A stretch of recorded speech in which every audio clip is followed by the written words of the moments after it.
बाबूशेठ गायकवाड निसराळकर तालुका सातारा जिल्हा राजधानी सातारा यांचा सुंदर असा नाचत असलेला घोडा ज्या घोड्यानं महाराष्ट्राला वेळ लावलं असं कुठलं गाव नाही तिथं बाबूशेठ गायकवाड निसराळकर यांच्या ठिकाणी महाराष्ट्र केसरी राजाचं नाव नाही.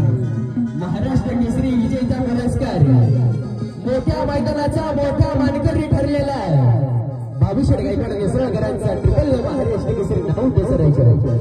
ए राजा वाघा माऊलीचं गोल रिंगण कशाला म्हणायचं तसं माऊलीचं गोल रिंगण झालं पाहिजे. वाघा हालकीच्या कात्र्यात चल पुढे